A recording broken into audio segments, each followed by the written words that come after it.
आपने कई बार ये सुना होगा, भगवान भी उसी की मदद करते हैं जो अपनी मदद खुद करता है। आज बहुत पहले की बात है, एक शिल्पकार मूर्ति बनाने के लिए जंगल में पत्थर ढूंढने गया। वहाँ उसको एक बहुत ही अच्छा पत्थर मिल गया, जिसको देखकर वह बहुत खुश हुआ और कहा, यह मूर्ति बनाने के लिए बहुत ही सही है। जब वह आ रहा था तो उसको एक और पत्थर मिला। उसने उस पत्थर को भी अपने साथ ले लिया।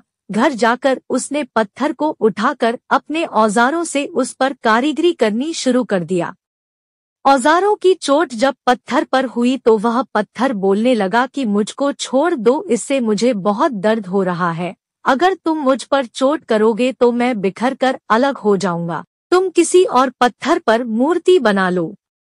पत्थर की बात सुनकर शिल्पकार को दया आ गई।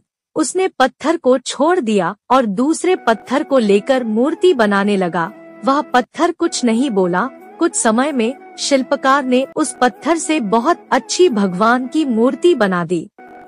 गांव के लोग मूर्ति बनने के बाद उसको लेने आए।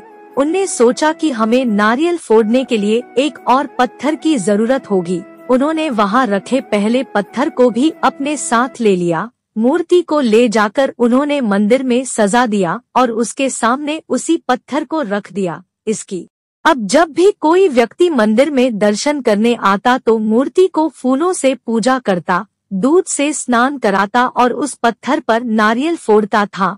जब लोग उस पत्थर पर नारियल फोड़ते तो बहुत परेशान होता, उसको दर्द होता और वह चिल्लाता, लेकिन कोई उसकी सुनने वाला नहीं था। उस पत्थर ने मूर्ति बने पत्थर से बात करी और कहा कि तुम तो बड़े मजे से हो, लोग तो तुम्हारी पूजा करते हैं, तुमको दूध से स्नान कराते हैं और लड्डुओं का प्रसाद चढ़ाते हैं, लेकिन मेरी तो किस्मत ही खराब है, मुझ पर लोग नारियल फोड़ कर जाते हैं। इस पर मूर्ति बने पत्थर ने कहा कि जब शिल्पकार तुम पर कारीगरी कर रहा था, यदि तुम उस समय उसको नहीं रोकते तो आज मेरी जगह तुम होते, लेकिन तुमने आसान रास्ता चुना, इसलिए अभी तुम दोहक उठा रहे हो। उस पत्थर को मूर्ति बने पत्थर की बात समझ आ गई थी। उसने कहा कि अब से मैं भी कोई शिकायत नहीं करूँगा। इसके बाद लोग आकर उस पर नारियल फोड़ते।